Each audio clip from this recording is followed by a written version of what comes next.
প্ৰবীণ ভূঞা ককাইদেউ, সন্ধ্যা নৱ, অভিভাৱকসকল আৰু আজিৰ এই অনুষ্ঠানৰ মুখ্য আকৰ্ষণ কণ কণ ছাত্ৰ ছাত্ৰীসকল।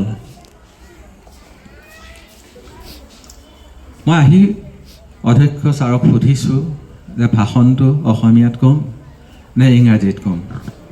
ছাৰে ক'লে যে অসমীয়াত ক'লে ভাল হ'ব। ময়ো অনুভৱ কৰিছোঁ মাতৃভাষা হ'ল শ্ৰেষ্ঠ ভাষা। মাতৃৰ মুখত আমি যি ভাষা শুনো সেই মাতৃভাষা, শিশুৱে অতি সহজে আয়ত্ব কৰিব পাৰিব সেই মাতৃভাষা। গতিকে মই আজি কথাখিনি অসমীয়াতে ক'ম বুলি ভাবিছোঁ। আজিৰ এই অনুষ্ঠানত উপস্থিত থাকিবলৈ পাই মই অত্যন্ত সুখ অনুভৱ কৰিছোঁ। এই কাৰণেই যে আজীৱন মই বিজ্ঞানৰ ছাত্ৰ হৈয়ে থাকিলোঁ। যদিও শিক্ষক আছিলোঁ, ৩৬ বছৰ বিজ্ঞানৰ শিক্ষক আছিলোঁ, তথাপি সদায় ছাত্ৰ। এজন শিক্ষক সদায় ছাত্ৰ হৈ থাকিব লাগিব। আজিৰ এই বিশেষ অনুষ্ঠান ৰাষ্ট্ৰীয় বিজ্ঞান দিৱস। কণ কণ ছাত্ৰ ছাত্ৰীসকলে তোমালোকে শুনা ৰাষ্ট্ৰীয় বিজ্ঞান দিৱসনো কি। তাৰ আগতে ৰাষ্ট্ৰীয় বিজ্ঞান দিৱসনো কি কাৰণে উদযাপন কৰা হয় সেই কথাটো আমি জানিব লাগিব। তোমালোকে সাগৰ দেখিছানে? কণ কণ ছাত্ৰ ছাত্ৰীসকলৰ কোনোবাই সাগৰ দেখিছানে? নাই দেখা। সাগৰৰ বিষয়ে কিবা শুনিছানে? সাগৰ কেনেকুৱা? চিনেমাত দেখিছা, টিভিত দেখিছা, দেখিছানে? দেখিছা। দেৱকান্ত বৰুৱাই লিখিছিল সাগৰ দেখিছা? দেখা নাই কেতিয়াও। ময়ো দেখা নাই। নীলিম সলিল ৰাশি বাধাহীন উৰ্মিমালা আছে দূৰ দিগন্ত ব্যাপী। সেই আছিল অসমীয়া কবি দেৱকান্ত বৰুৱাই লিখা বিখ্যাত কবিতা সাগৰ দেখিছা। চন্দ্ৰশেখৰ ভেংকটৰমন, যাক আমি CV ৰমন নামে জানো, তেখেত যেতিয়া বিলাতলৈ জাহাজেৰে গৈছিল, তেখেতে জাহাজৰ খিৰিকীৰে সাগৰখন চাই গৈছিল। ঢৌ তোলা সাগৰ, কেতিয়াবা শান্ত সমাহিত, কেতিয়াবা গৰ্জনমুখৰ সাগৰ। চাই গৈছিল সাগৰখন। সাগৰখন নীলা কিয়? কিয় নীলা? ইয়াৰ আগতে দাৰ্শনিকসকলে কৈছিল সাগৰ নীলা কিয় হয়? কাৰণ আকাশখন নীলা, আকাশৰ প্ৰতিবিম্ব হয়, সেইকাৰণে সাগৰখন নীলা হয়, সেই ধাৰণা আছিল। কিন্তু বিজ্ঞানী হিচাপে ৰমন দেৱৰ সেই কথা মনঃপূত নহ'ল। তেখেতে সেই বিষয়ত গৱেষণা কৰিলে। গৱেষণা কৰি তেখেতে এটা পৰীক্ষাত পালে যে যেতিয়া পোহৰ কোনো তৰল পদাৰ্থৰ মাজেৰে যাবলৈ দিয়া হয়, তেতিয়া সেই তৰল পদাৰ্থত থকা কণাবোৰৰ দ্বাৰা পোহৰ বিচ্ছুৰিত হয়। পোহৰৰ কণিকাবিলাক চিটিকি যেনি তেনি যোৱাটোক কয় পোহৰৰ বিচ্ছুৰণ। সেই বিচ্ছুৰণ হয় আৰু সেই বিচ্ছুৰণৰ ফলত চিটিকি পৰা পোহৰৰ কণিকাবিলাকৰ বৰণ সলনি হয়। আৰু সেই বৰণ সলনি হওঁতে যিহেতু নীলা বৰণটোৰ বিচ্ছুৰণ কমকৈ হয় আৰু সেইকাৰণে নীলা বৰণটো দেখা যায়। আৰু সেয়াই হ'ল সাগৰৰ নীলা ৰং দেখাৰ কাৰণ।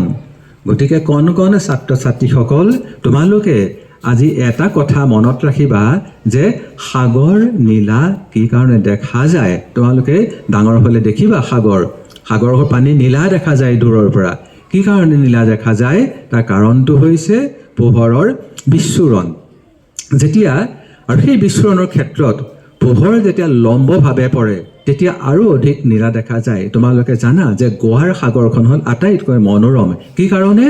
তাত সূৰ্যৰ পোহৰটো লম্বভাৱে পৰে আৰু সেইকাৰণে বিচ্ছুৰণ হয় আৰু অতি সুন্দৰ নীলা ৰং দেখা যায়। এই পৰিঘটনাটো পিছলৈ তেওঁ পৰীক্ষা হিচাপে প্ৰমাণিত কৰিলে আৰু সেয়া আছিল, সেই প্ৰমাণ কৰিছিল তেওঁ 1928 চনৰ 28 ফেব্ৰুৱাৰী তাৰিখে। কালক্ৰমত 1930 চনত তেখেতক নোবেল বঁটাৰে সন্মানিত কৰা হয় ৰমন প্ৰভাৱৰ কাৰণে। তোমালোকে ভাবি চোৱা 1930 চন 1928 চন কেনেকুৱা আছিল। ভাৰতবৰ্ষ ব্ৰিটিছৰ শাসনত আছিল। ব্ৰিটিছৰ শাসনত এজন ভাৰতীয়ই বিজ্ঞানত ইমানখিনি অগ্ৰগতি লাভ কৰিছিল, এয়া কম কথা নাছিল। এছিয়া মহাদেশৰ সৰ্বপ্ৰথম নোবেল বঁটা পাওঁতা বিজ্ঞানী হৈছে ছাৰ CV ৰমন, চন্দ্ৰশেখৰ ভেংকট ৰমন।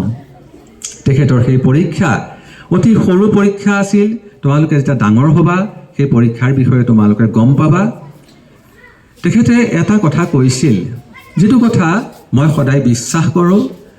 তেখেতে কৈছিল তেখেতৰ যিটো পৰীক্ষাৰ সঁজুলি আছিল মাত্ৰ 225 টকা মূল্যৰ পৰীক্ষাৰ সঁজুলি আছিল। ভাবিব নোৱাৰা কথা। আৰু এতিয়া হয়তো 225 টকাটো 50,000 টকা হ'ব, কিন্তু এতিয়া 50,000 টকাৰ মূল্যৰ এটা সঁজুলিৰে নোবেল বঁটা পোৱাটো সম্ভৱ নহয়। সেই সময়ত সেই বঁটাবিলাকৰ ক্ষেত্ৰত মানুহৰ মস্তিষ্কৰ গুৰুত্বটো বেছি আছিল, আৰু এতিয়া কিন্তু সঁজুলিবিলাকৰ গুৰুত্বটো বেছি হ'ল। অত্যাধুনিক কম্পিউটাৰ হ'ল, ছেটেলাইট হ'ল, সেইবিলাকৰ যোগেদি আজিকালি গৱেষণাবিলাক হয়। তেখেতে এটা কথা কৈছিল যে পৃথিৱীত এনে কোনো গৱেষণাগাৰ নাই যিটো আমাৰ গৱেষণাৰ অযোগ্য, আৰু এনেকুৱা কোনো গৱেষণাগাৰ নাই যিটো আৰু উন্নত কৰাৰ থল নাই।